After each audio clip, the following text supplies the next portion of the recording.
Hey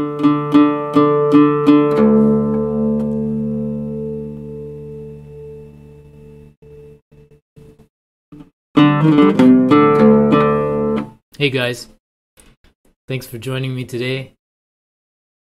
Alright, today I want to talk a little bit about my last video I posted and also talk about ouds, buying ouds. I have some ouds on sale right now, and so you can check that out at the link on the screen. Some ouds that I recommend. The last video I did was comparing a $500 oud to a $3,000 oud. And did a little recording of a piece and comparing the two different ouds, and there were some really interesting comments made about that, and it was really a shock for me actually after recording those two ouds and listening to how they sound. Very interesting experience doing that. So let me tell you a story. Back when I was still a oud student, learning from my teacher, Hossein Behruzinia, he said, you know, there's different types of ouds out there, and some ouds sound great behind a microphone. Some ouds sound better in person, and he really liked his oud because he really liked doing studio recordings with it. And, you know, he didn't think it was particularly loud, but he really liked the sound behind the microphone. And so I thought that was really interesting because I really never thought of it that way before, that there could be ouds that are maybe sound better behind a microphone, or maybe sound good in a live setting. So that was pretty interesting. I kind of started to notice that after I did that recording. The $500 ouds, the mid-range and the bass sounded really nice in the microphone. And the $3,000 oud, it was a bit weaker in that area. However, you know, these ouds sound completely different than the recording when you hear them in person, when you actually play them. It may be that the sound is produced in a different way. And so after I shared this video on Mike Ouds forums, there's someone made a good comment, very relevant, that you know, it's not always the oud itself. It could also be the microphone placement and all that has something to do with the way that ouds are, the way the sound is produced. The right mic placement also affects things. And yeah, I recorded this with the same mic placement for both ouds, but I have heard differences when I, you know, put the mic in different places. And surprisingly, for one of my ouds, when I put the, here's the mic right here. When I put the mic this direction to the bridge, I get a fuller sound, which I thought was strange because I always thought, you know, you may get better sound when you put it in front of the sound hole or something like that. So experimenting with mics and mic placement really goes a long way, I think, to making an oud sound its best in a recording setting. So those are some of the observations that that came out of that video, which were really interesting. Yeah, so I really enjoyed that, and thanks for commenting if you watched that video. Another couple comments that I have about that. You know, some people even thought that the $500 oud sounded better, and they thought it was the $3,000 one. Some people guessed correctly, and you know, thought there were certain clues, maybe a little bit of buzzing in one that made it sound like maybe it's cheaper. But you know, both these ouds sound good, and let me tell you a little bit about my experience recording and hearing how it sounded in the recording setting versus in person. So this, I feel like this oud talks to me more, speaks to me as a performer. So when I play it, I can hear the volume, I can feel the resonance, and I can hear the echo, that the resonance in that little hint of reverb.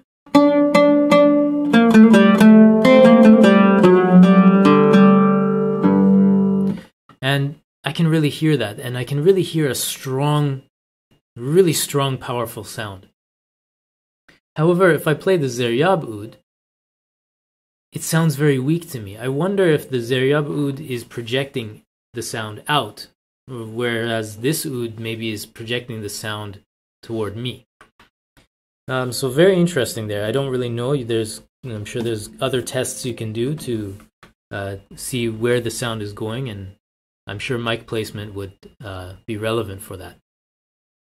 So now I want to talk about ouds in general, buying an oud, any questions you have about ouds out there, and I want to talk a little bit more about ouds that are kind of in the middle. Maybe you don't want to buy a cheaper oud. Maybe you don't want to buy an expensive oud. Maybe you need something that's decent between playability and sound, and something in the middle. So I have recommendations for that. If you have any questions about any of the ouds that you've seen on my website, I'd love to answer any questions about that. If you have questions, get them out in the chat, and then I will answer everything as we go. Other than that, I'm going to play a little bit of this oud here, and then get those questions out, and I'll be happy to answer any questions.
So I'm going to put the link in the description about the ouds that we have on sale that I recommend in partnership with Ethnic Musical. 1 second here.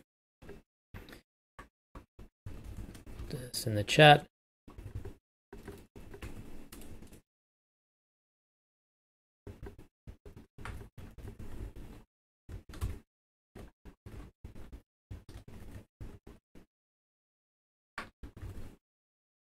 So if you go here, you can see what ouds we have for sale right now. We have, I'll show you that page right here in a sec.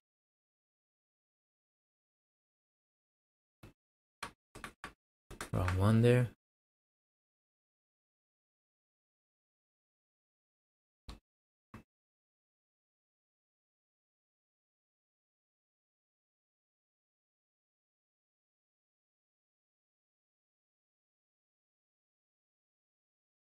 All right, it's not coming up.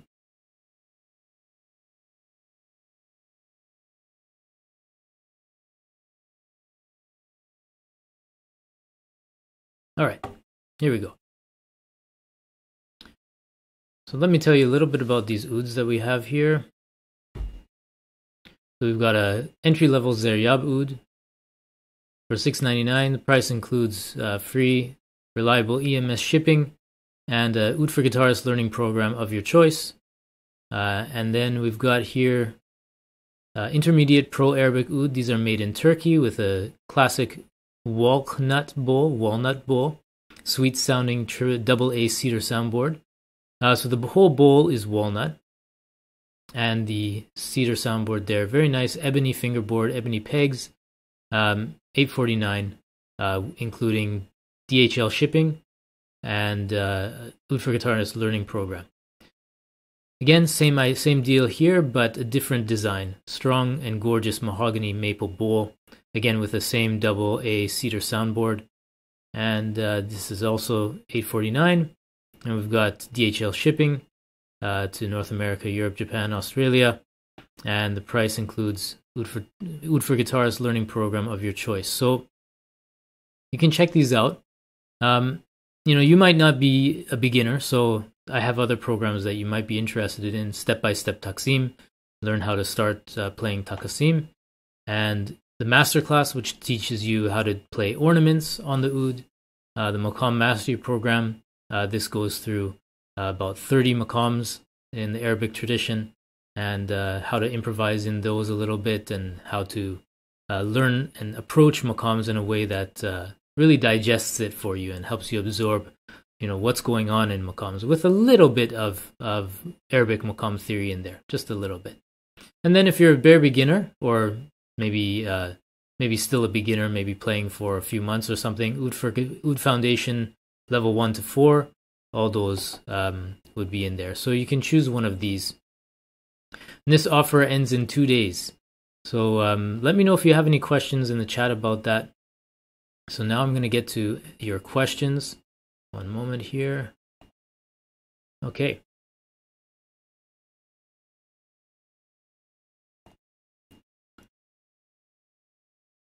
So yeah, the room. The room is a big difference. Yeah, totally. I have a bit of a echoey room, and so the sound is going to bounce off the walls. I don't have much any material to absorb the sound. So that can be a factor there too. Oud players definitely pluck their oud harder when playing with an orchestra. The cowhorn risha, that's really good for ensemble situations because it really brings the sound out. I was just using cowhorn on this oud. For Turkish-made ouds, they are a bit more resonant than Arabic-made ouds, probably because of the lighter build. So I tend to use soft plastic risha when I'm just playing in the house by myself. But if I need volume, I definitely use cowhorn risha.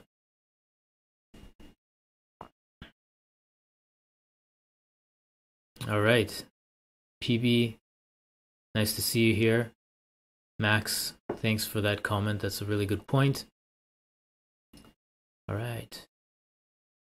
Recently got your oud collector. All right, great. Yes, they're definitely mass-produced ouds. There are lots of different scenarios with mass-produced ouds. One company in particular in Egypt is making a lot of ouds. Gawharet Elfan. Those ouds are sold by ArabInstruments.com and that kind of thing. Those are factory-made ouds, kind of mass-produced, if you could call it that. Yeah, there are some ouds like that too. There are also ouds that you can buy that are made by smaller factory settings. More, maybe a few luthiers are working on them.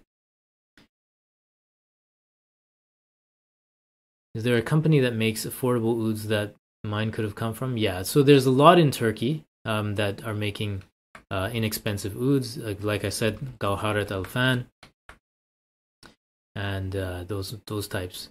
The ouds that we're selling, they are also made by several different luthiers in a factory. I think the way that it tends to work in the luthier factories is that you've got the apprentices doing the parts that don't require a lot of skill yet, and then you also get the master luthiers doing the soundboard and the more detailed work that affects the quality of the instrument.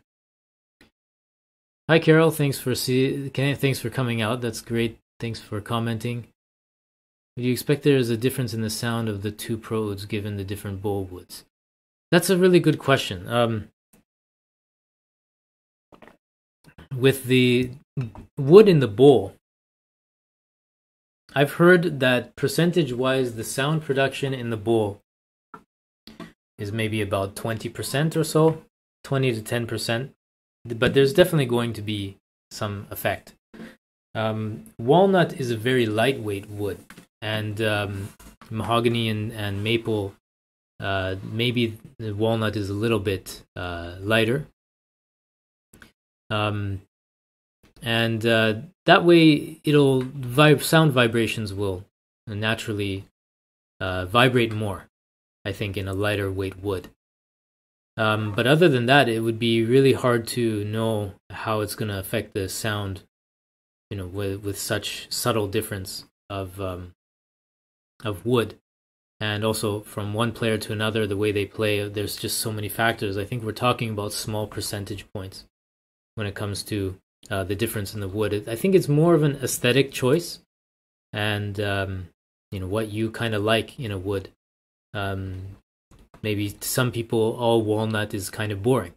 Also, some people may not like the contrast between the really white maple color and the darker mahogany or what have you. So I think it's more on the aesthetic side, what people like and what they choose. But definitely it will have some effect on the sound. Maybe walnut might be a bit more warm. That would be my guess, rather than mahogany and maple. Maple is, some people I've heard they don't really like maple. Everyone has their preference too. I like the look of maple. I don't think there's anything too bad with it. I've had a friend who bought a cheaper oud from Ethnic Musical with a whole maple back, and he sent a recording of it to me, and it sounded great in the recording. I really liked it. But then again, he's a really professional musician, and he can make anything sing. So it's kind of one of those things. Everyone kind of has their preference. Yeah, exactly, Collector. It has little effect on the sound. One of the oud builders that I've talked to, Najib Shaheen, he's a great oud maker in New York City. He says that everything's in the soundboard, like all the magic that happens with the oud is occurring in the soundboard, and that's really where the sound comes from in the oud. So he likes his philosophy is to not really worry so much about the bowl. He takes old bowls and he makes them really sound really good with the soundboard work that he does. So that's one thing to consider as well. Guitar maker Antiantor has made guitar with backs being made of paper mache. Yeah, that's really interesting. Carbon fiber ouds as well. There's a couple of people in Israel, Palestine that are making carbon fiber ouds. Philip Shaheen in Galilee, he's making carbon fiber bowl ouds, but with a wood top. And I've played one of his ouds and it sounded great. Classic Arabic sound. Another one of my students has a full-on carbon fiber oud, like the whole thing is carbon fiber, even the soundboard. But apparently the braces are made out of wood in the soundboard. I don't know why a carbon fiber oud would need braces, but nevertheless, maybe it's for the frequencies to be activated, certain frequency activation along the soundboard. But anyway, it sounds good. It seems to have a classic Arabic sound. So yeah, that's what I wanted to talk about. If you have any questions, this will be I'd be happy to answer any questions you have. I'll just play a few more of my ouds while you get some questions out. If you have any questions about buying an oud, please let me know. Now is the time to ask so that you can get any of these burning questions answered. Let me play you here my Yildirim Palabiak oud. This has a little bit more of a nasal sound, a lot of resonance and reverb sound to it. The high strings sound very kind of strong and there's something Central Asian about the sound of this oud.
So yeah, that's how this oud sounds. A very different sound. These are both Turkish makers. A very different sound from the Miras lute instrument. You can compare again.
Very different sound. This one has more of a very crisp, clear kind of sound. Not much nasalness happening.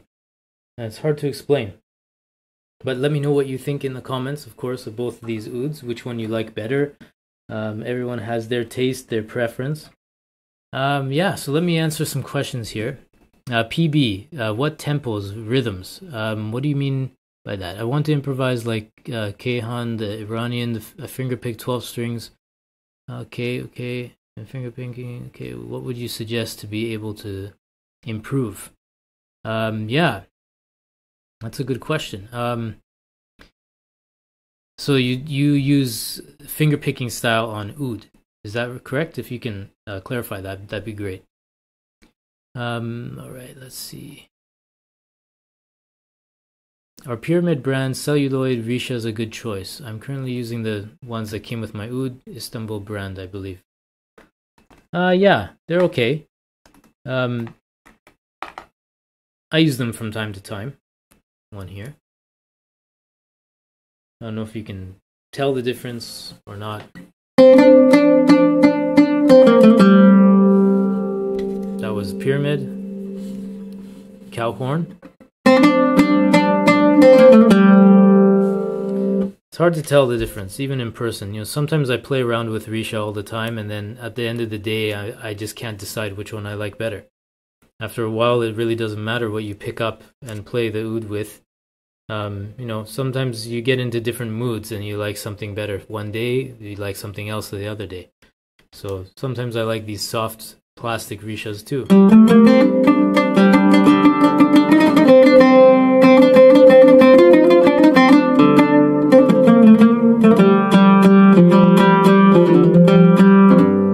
Yeah.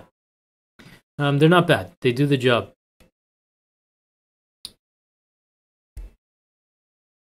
Yeah. There's a lot of different versions of these celluloid picks out there. With this oud, I got some celluloid picks from Sala Music. These are pretty good too. They're a little bit wider than the pyramids, so depending on your hand size, they sometimes fit quite nicely. This one here is a celluloid pick from a long time ago from oudstrings.com. This one is their heaviest. That's about at least a millimeter, maybe a millimeter, 1.5 millimeter perhaps. And it's really heavy to play, and it really brings out the sound of the oud. It's like A little bit harder to play with because there's not as much that you can bend it. But if you're playing very sparse melodies, and if you like a very thick tone, like we're talking jazz guitar tone, or if you're used to like a heavy pick, then this would be a good option for you. But I don't know where you can get these anymore.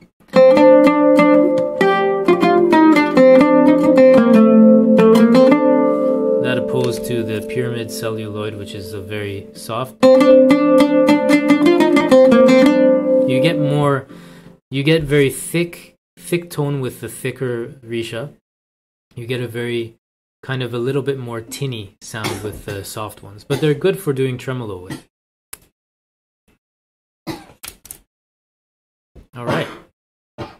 Any more questions?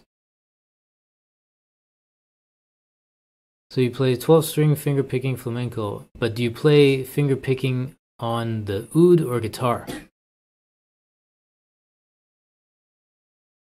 If you want to get into Eastern modes and rhythms, on the guitar, I don't have any suggestions for you, but you might want to start playing with like Maqam Kurd or Maqam Hijaz, finding songs in these modes. Then you might have something that you could play. Yeah. What else could you do? Of course, Maqam Ajam. Let's see. You could start experimenting with Maqam Nawa Athar Kurd. These maqams are really are okay to play on the guitar to some degree. You can get away with it. So yeah, that you could start with those maqams. But in order to really get the, I guess, really appreciate the Eastern tones, you need to have a fretless instrument, or at least an instrument that has frets that are not 12, equal temperament. That way you can access the more microtonal varieties that you have. So that's what I would suggest. To maybe find an instrument that is not too expensive, maybe a fretted instrument like the Turkish lavta, or if you really want to go for fretless, then you could try an oud. What else is there out there? That there's also the saz, balama saz. Those have frets if you don't want to get into the fretless thing. So yeah, that's a good point. You could also take the frets off one of your cheaper guitars. I've had one of my students do that. One of my students is actually studying maqams with me in improvisation, taqsim, and he actually just bought a cheap $100 guitar and took the frets off very easily himself. And he's playing maqams and taqsim on his fretless guitar. Yeah. So yeah, I will direct you to a website where you can investigate maqams. This is very easy. maqamworld.com. So just go there, and then you can look up these maqams: Nawa Athar, Hijaz. Was the other one Kurd? So my method, my Oud Foundation program, I do teach tunes, exercises. You can see a full description. I'll send you here. One moment.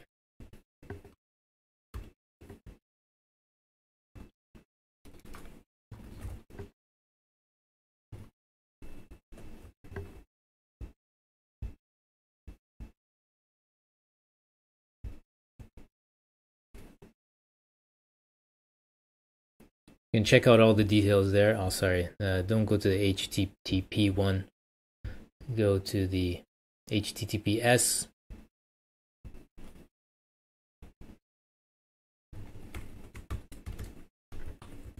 Here.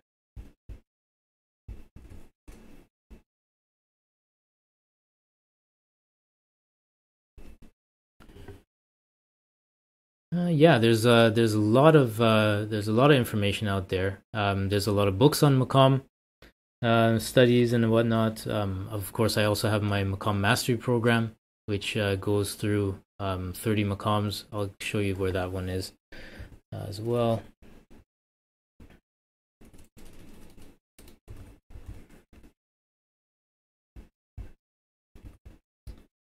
This one again, this is all about Macams, where you can go through the Macam step by step. It'd be better if you actually have an instrument you can play Macams on, to actually try to copy and emulate and follow what I'm doing with an instrument. It's more for oud. It'd be easier if you had an oud to do it with, but I've had qanun players use my program to get more in depth with Macams and see how they all relate together, see different modulations and how it all works. So that's one place you could go. There's a lot of books also in English that are about Macams. Some of the ones that I used, let's see if I can remember. Back when I was studying Arabic Macam, what was this? Can't remember off the top of my head. I do have a link that you could check out that has a whole bunch of PDF books on many musical subjects, including Arabic and Turkish and Persian music. Let me find that for you. I'll put it in the link, and it's excellent. I use it all the time. It's quite a library of PDFs. I don't know whose PDFs they are or where they came from, but they're absolutely fantastic. Let me see if I can find that for you. That'll keep you busy. I have not exhausted that resource yet myself.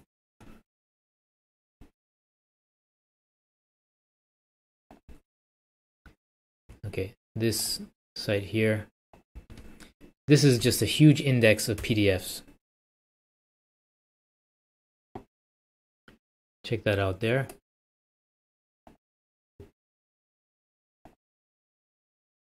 All right. Yeah, Inside Arabic Music is a great book to learn, to get a really good, great introduction to Arabic music, and it really filled in a lot of gaps for me, being outside of the culture, being a Persian musician primarily. Learning Arabic music, reading that book really filled in some gaps for me, so that was a good book too.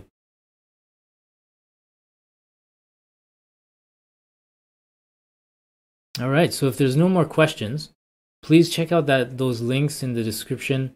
If you're looking to buy an oud and you need some questions answered, you can always email me at support@oudforguitarists.com.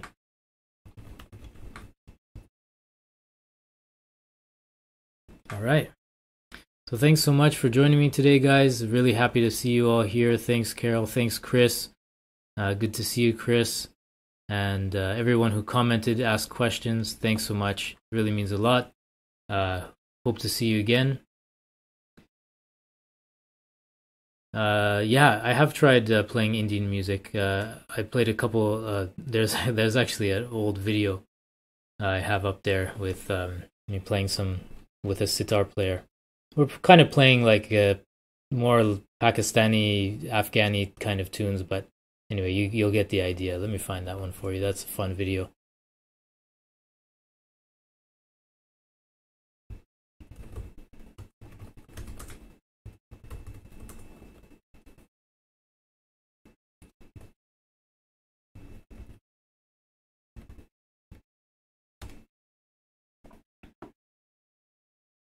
Okay, here we go.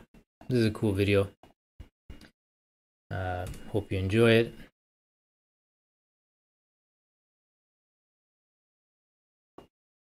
All right. Thanks so much. Make sure you email me if you have any questions about buying an oud.